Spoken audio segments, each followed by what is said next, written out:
Como evitar preocupações e começar a viver, Dale Carnegie. Parte 1. Fatos fundamentais que você deve saber a respeito das preocupações. 1. Viva em compartimentos diários hermeticamente fechados. Na primavera de 1871, um jovem pegou um livro e leu 24 palavras que tiveram consequências profundas em seu futuro. Estudante de medicina no Hospital Geral de Montreal, ele estava preocupado em passar no exame final e quanto ao que deveria fazer, aonde ir, como exercer a sua profissão, como ganhar a vida. As 24 palavras lidas, em 1871, por esse jovem estudante de medicina, ajudaram-no a que se tornasse um dos médicos mais famosos da sua geração. Organizou a Escola de Medicina Johns Hopkins, de reputação mundial. Tornou-se professor régio de medicina em Oxford, a maior distinção que pode ser concedida a um médico no Império Britânico. Foi feito cavaleiro pelo rei da Inglaterra. Quando morreu, foram necessários 2 imensos volumes, contendo 1466 páginas, para contar a história de sua vida. Chamava-se Sir William Astley.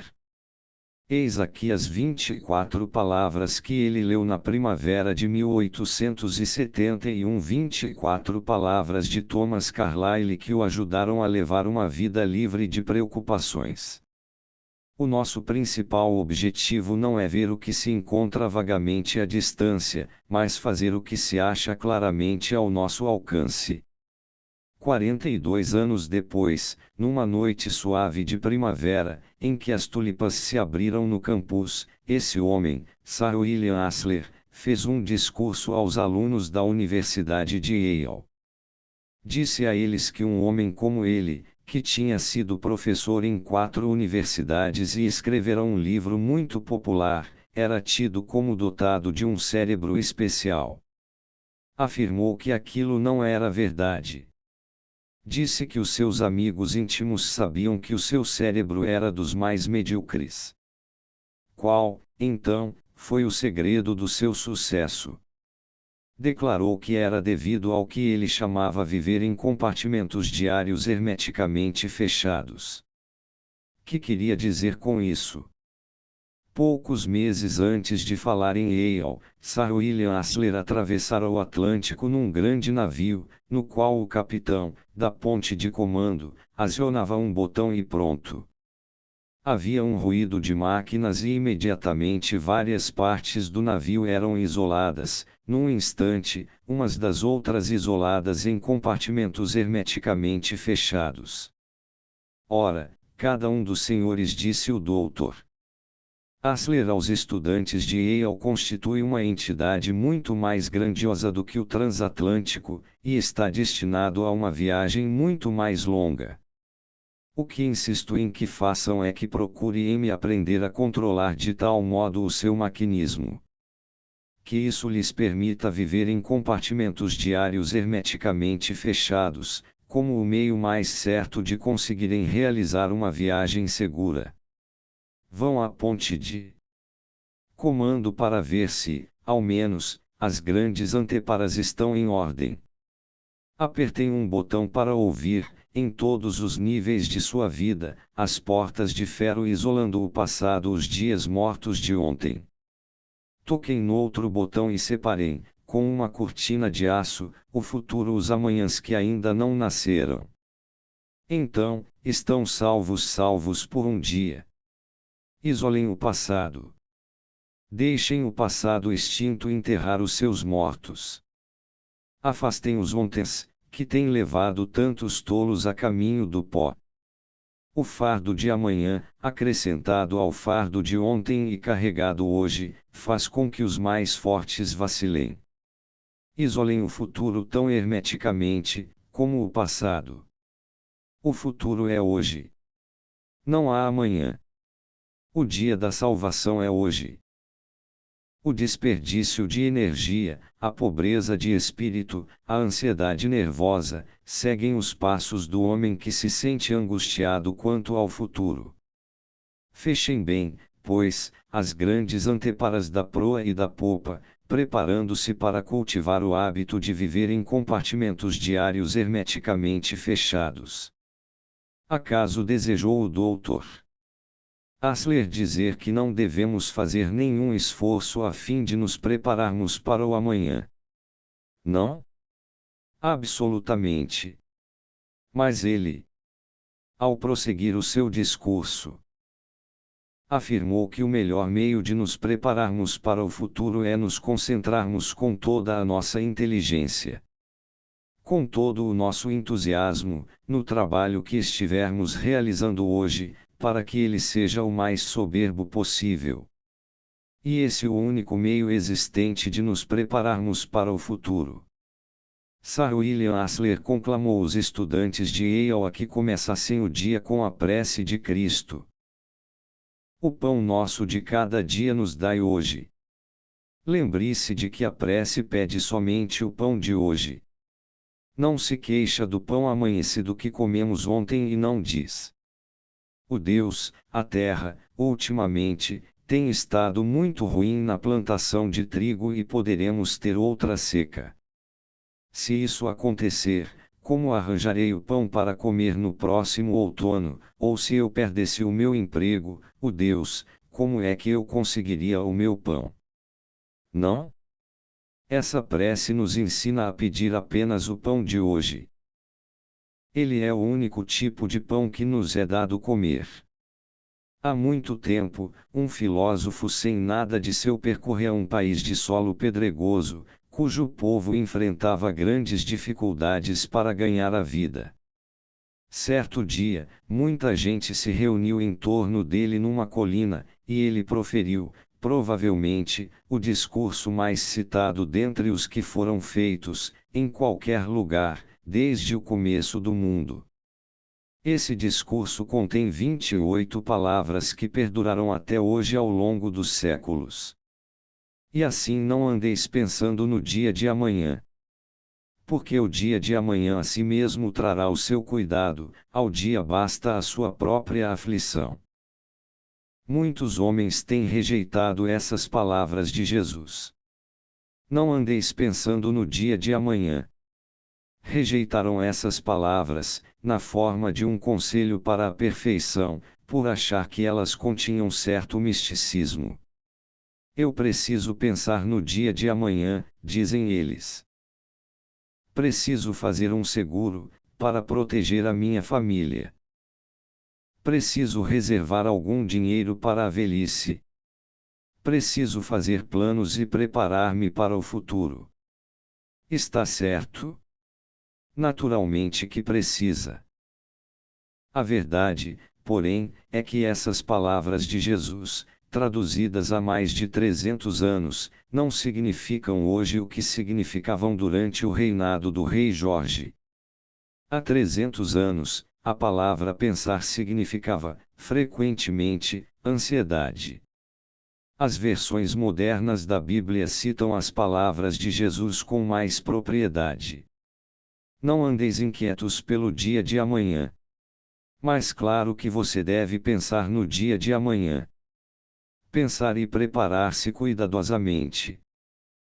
Não deve, porém, inquietar-se. Durante a Segunda Grande Guerra, os nossos chefes militares planejavam as futuras operações, mas não podiam dar-se o luxo de sentir qualquer espécie de ansiedade. Prove os melhores homens com o melhor equipamento de que dispomos, encarregando-os das missões que parecem as mais aconselháveis. Isso é tudo o que posso fazer. Estas palavras foram ditas pelo almirante Ernest J. King, que dirigia a Marinha dos Estados Unidos. Se um navio foi posto a pique, prosseguiu o almirante King, eu não posso trazê-lo de novo à tona. Se tiver de ser afundado, eu não posso impedir que tal aconteça. posso empregar muito melhor o meu tempo trabalhando para resolver os problemas de amanhã em vez de ficar me preocupando com os problemas de ontem. Além disso, se eu deixasse que essas coisas me atingissem, eu não duraria muito. Em tempo de guerra ou de paz, a principal diferença entre pensar adequadamente ou não é esta. O bom raciocínio procura analisar as causas e os efeitos, conduzindo a planos lógicos e construtivos. O mau raciocínio conduz frequentemente à tensão e aos distúrbios nervosos. Tive recentemente o privilégio de entrevistar Arthur Reis Sulzberger, de 1935 a 1961, editor de um dos jornais mais famosos do mundo, o New York Times. O Sr. Sulzberger disse-me que, quando a Segunda Guerra Mundial varria de fogo a Europa, ele se sentia tão desorientado, tão preocupado com o futuro, que lhe era quase impossível dormir. Levantava-se frequentemente da cama durante a noite, pegava uma tela e alguns tubos de tinta, punha-se diante do espelho e procurava pintar o próprio retrato. Ele nada sabia de pintura, mas pintava assim mesmo, para tirar as preocupações do espírito. O Sr. Sulzberger me afirmou que não conseguiu jamais afastar as suas inquietações e encontrar tranquilidade enquanto não adotou como lema 6 palavras de um hino religioso. Um passo é bastante para mim. Conduze-me, luz suave. Vigia os meus pés, não peço para ver a paisagem distante, um passo é bastante para mim. Mais ou menos na mesma ocasião, um jovem em uniforme que se encontrava em algum lugar da Europa estava aprendendo essa mesma lição. Chamava-se Ted Bengermino, e morava em Baltimore, Maryland. Sentira-se tão inquieto e atormentado, que conseguira constituir um caso grave de fadiga de combate. Em abril de 1945, escreve ele, consegui, à custa de preocupações e inquietações, chegar a um estado que os médicos chamam de spasmodic transverscular, estado que causa uma dor forte. Se a guerra não houvesse terminado quando terminou, estou certo de que teria tido um completo esgotamento físico. Eu estava completamente exausto. Eu era oficial não comissionado na 94. Divisão de Infantaria. Meu trabalho consistia em organizar e manter registros de todos os homens mortos em ação, desaparecidos em campanhas e hospitalizados. Tinha ainda de ajudar a desenterrar os corpos tanto dos soldados aliados como dos inimigos mortos em combate, e que haviam sido sepultados apressadamente, durante o auge da batalha, em covas rasas. Precisava reunir os objetos pertencentes a esses homens e providenciar para que esses objetos fossem enviados aos pais ou parentes mais próximos, os quais poderiam atribuir grande valor afetivo a tais objetos. Sentia-me constantemente preocupado, com receio de que pudéssemos estar cometendo erros sérios e embaraçosos. Estava preocupado quanto a saber se eu chegaria ou não ao fim de tudo aquilo. Punha-me a pensar, angustiado, se viveria até o momento de carregar nos braços o meu único filho, um filho de 16 meses que eu nunca vira. Achava-me tão apreensivo e exausto, que perdi 17 quilos de peso. Era tal o meu nervosismo, que quase não estava mais em meu juízo perfeito. Olhava as minhas mãos. Estavam reduzidas a pouco mais do que pele e osso. Sentia-me horrorizado ao pensar em voltar para casa como um farrapo humano. Atirei-me de bruços e solucei como uma criança. Estava com os nervos tão abalados, que os meus olhos se enchiam de lágrimas sempre que me encontrava só. Houve um período logo após o início da Batalha do Bolsão de Bastogne em que eu chorava com tanta frequência, que quase renunciei à esperança de tornar-me novamente uma pessoa normal. Acabei no dispensário do exército.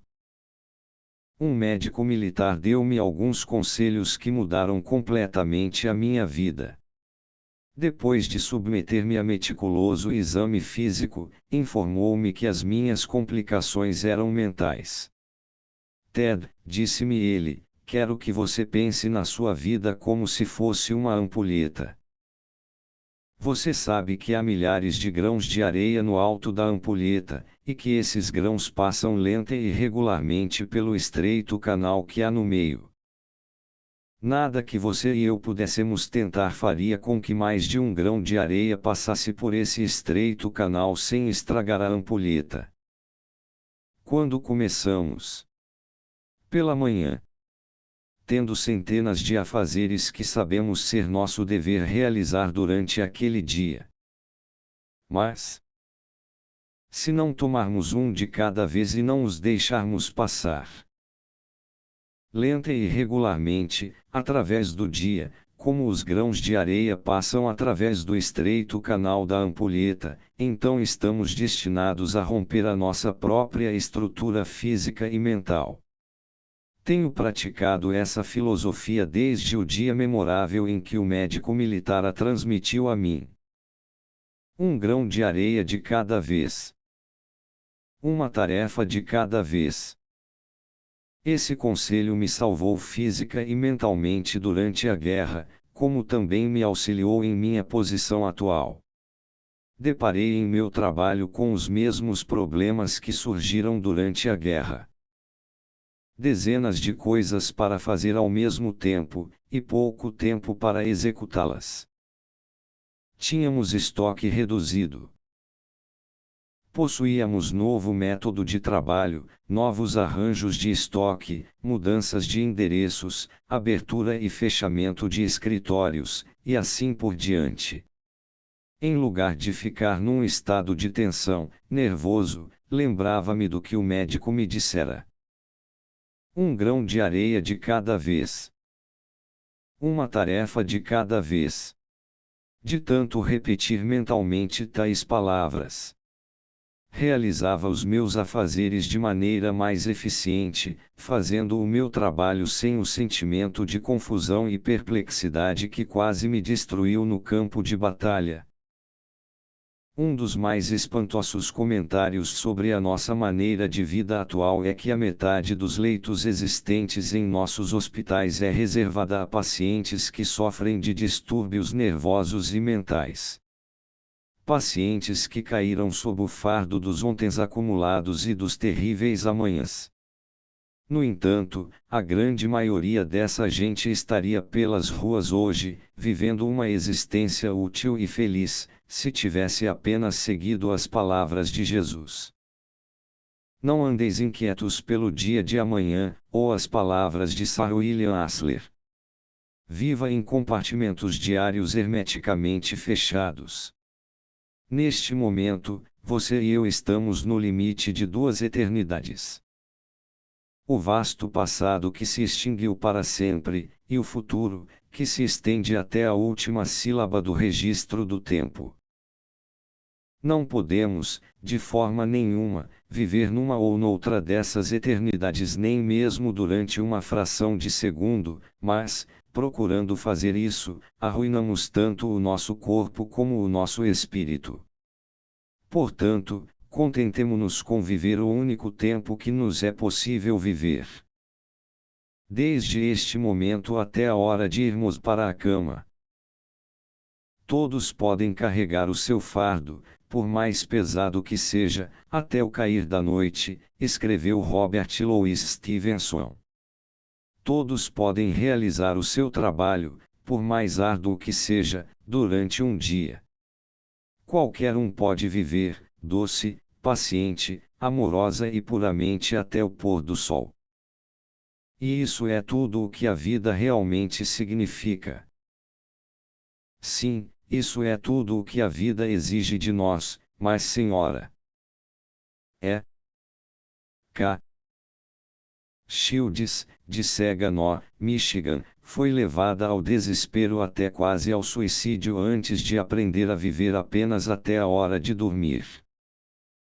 Em 1937, perdi o meu marido, disse-me a senhora Shields, ao contar a sua história. Fiquei muito deprimida, e quase sem um níquel.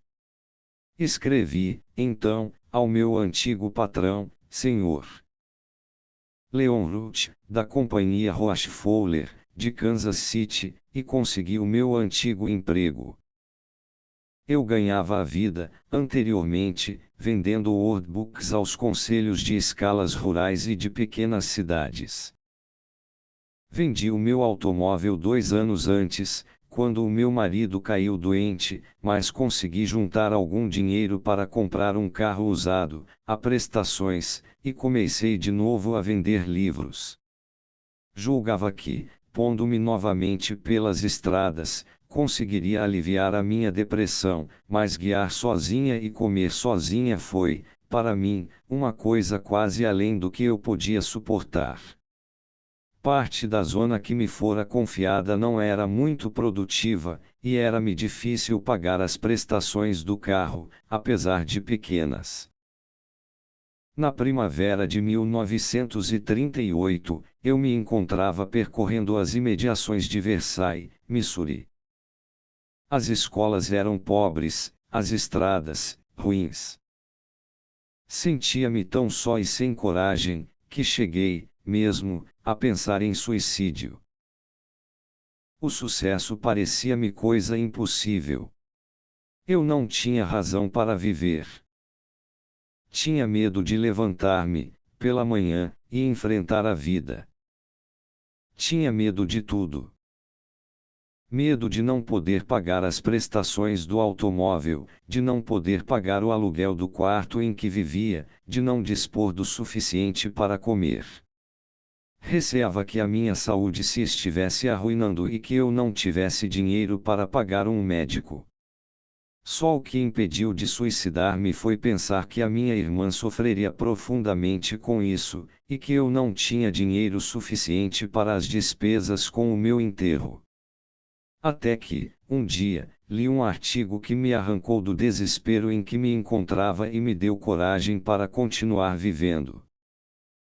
Jamais deixarei de me sentir grata por uma frase iluminadora desse artigo. Cada dia constitui uma vida nova para o homem que sabe viver. Datilografei a frase e grudei-a no para-brisa do meu carro, onde havia durante todo o tempo em que estava dirigindo. Aprendi a esquecer os dias passados e a não pensar nos dias de amanhã. Todas as manhãs, dizia a mim mesma: hoje é uma nova vida. Consegui vencer o medo da solidão e o receio de ficar na miséria. Agora, estou feliz, consegui certo êxito e sinto grande entusiasmo e amor pela vida. Sei que, doravante, jamais terei medo de coisa alguma, o que quer que seja que a vida tenha para me oferecer. Sei que não preciso temer o futuro. Sei, agora, que só posso viver um dia de cada vez e que cada dia constitui nova vida para quem sabe viver. Rap de me de rap realone, re, o quem colte odei riswan. Reu, se que o ruidin, quem sei. Teomorov, do daio est for haveliv today. Feliz e o único feliz é quem pode dizer que o hoje lhe pertence. Quem, confiante, pode dizer ó amanhã, pude ser negro, pois vivi o dia de hoje. N. Do R. Quem você supõe que escreveu esses versos? Essas palavras parecem modernas, não parecem? No entanto, foram escritas por Horácio, o poeta romano, 30 anos antes do nascimento de Cristo. Uma das situações mais trágicas que sei da natureza humana é que todos nós nos sentimos propensos a odiar a vida. todos vivemos a sonhar com um mágico roseiral florido que está além do horizonte, em lugar de apreciar as rosas que desabrocham hoje debaixo da nossa janela. Por que somos tão tolos, tão tragicamente tolos? Como é estranha a pequena procissão de nossa vida, escreveu Stephen Leacock. A criança diz: quando eu for um menino grande. Mas que quer dizer isso? O rapazinho diz: quando eu for homem. Depois de adulto, diz. Quando me casar, mas casar o que é isso, afinal de contas? Depois, a frase muda. Quando eu puder aposentar-me. Então, quando a aposentadoria chega, ele lança o olhar sobre o caminho percorrido.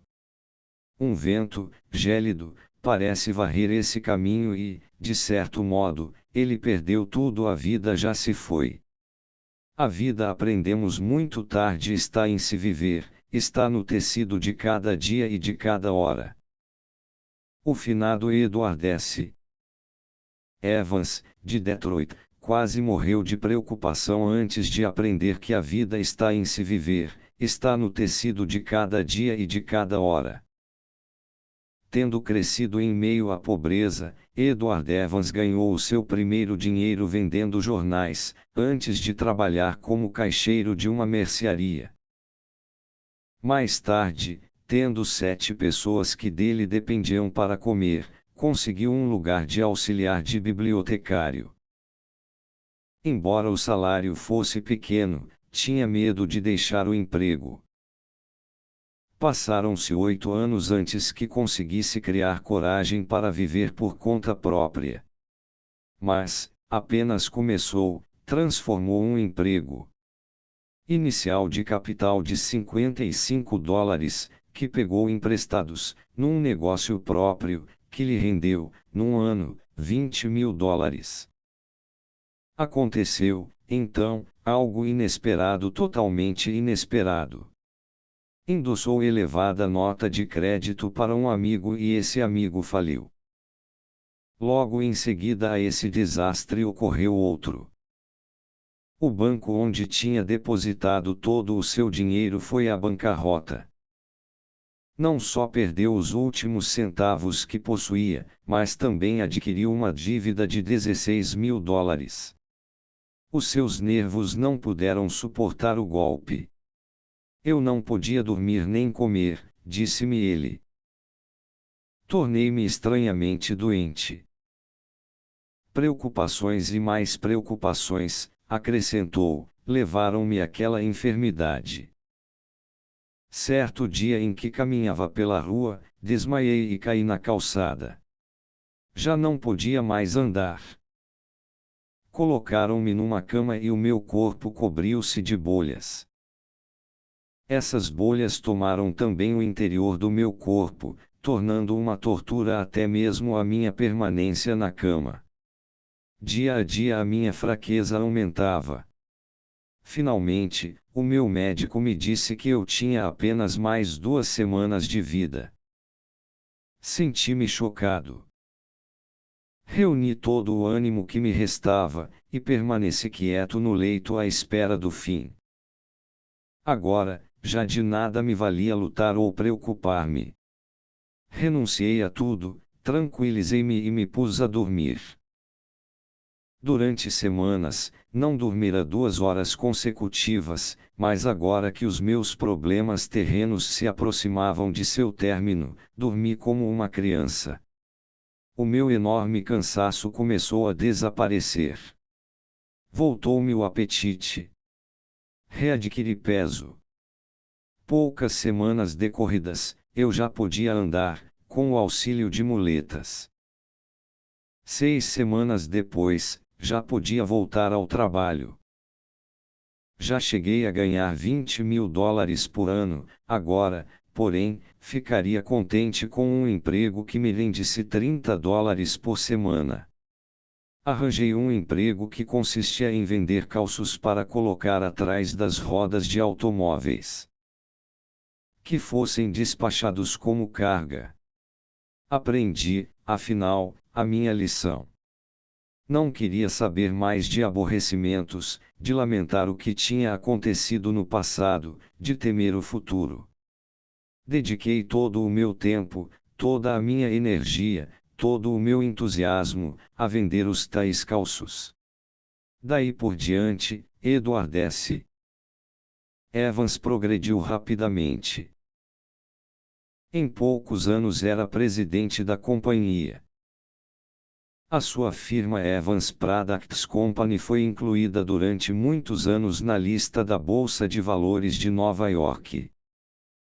Se você algum dia voar sobre a Groenlândia, poderá aterrissar em Evansfield, aeroporto que tem esse nome em homenagem a ele. Edward S. Evans não teria tido jamais a satisfação de conseguir tais vitórias, se não houvesse aprendido a viver em compartimentos diários hermeticamente fechados. Lembre-se do que disse White Queen. A norma é bloquear o ontem e o amanhã, jamais, porém, o hoje. Muitos de nós agimos assim. Remoemos o ontem e nos afligimos com o amanhã, em vez de, sem demora, vivermos o momento que se apresenta a nós. Até mesmo Montaigne, o grande filósofo francês, cometeu esse engano. Minha vida, disse ele, foi repleta de erros terríveis, muitos dos quais nunca existiram.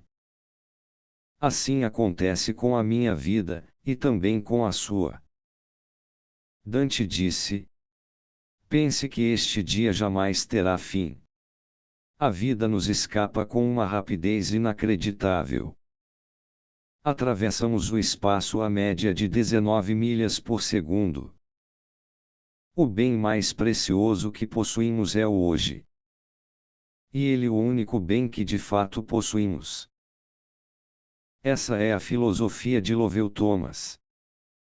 Passei, recentemente, um fim de semana em sua fazenda e notei que ele tinha na parede do seu estúdio de radioamador, numa pequena moldura, de modo que as pudesse ler com frequência, as seguintes palavras do Salmo Ksvd. Este é o dia que fez o Senhor, regozijemo-nos e alegremo-nos nele. John Ruskin tinha sobre a sua mesa de trabalho um pedaço de pedra comum na qual havia gravada uma palavra. Hoje. Embora eu não tenha um pedaço de pedra em cima da minha escrivaninha, tenho um poema colado a um espelho, para que possa vê-lo todas as manhãs, enquanto faço a barba. E o poema que Sir William Astley conserva sempre sobre a sua mesa, um poema escrito pelo famoso dramaturgo indiano Kalidasa. Saudação à alvorada. Cuida deste dia.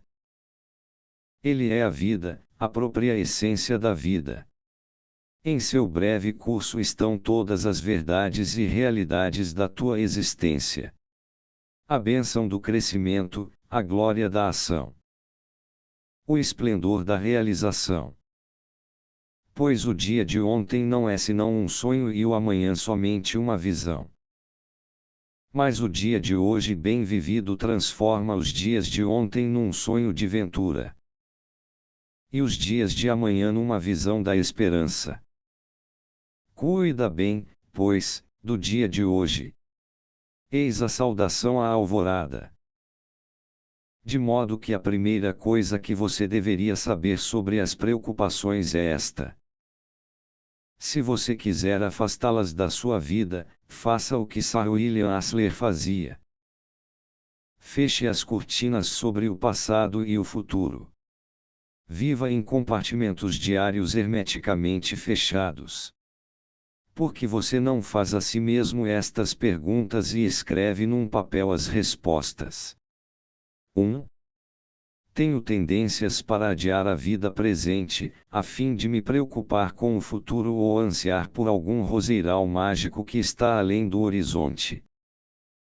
2. Costumo amargurar, às vezes, o presente, para lamentar coisas que aconteceram no passado, coisas que estão totalmente resolvidas. 3. Levanto-me pela manhã resolvido a apanhar o dia, a tirar o máximo de proveito das suas 24 horas. 4. Posso tirar mais proveito da vida vivendo em compartimentos diários hermeticamente fechados. 5. Quando começarei a fazer isso? A semana que vem. Amanhã. Hoje. No próximo audiobook dessa playlist, você vai descobrir uma fórmula mágica para resolver preocupações.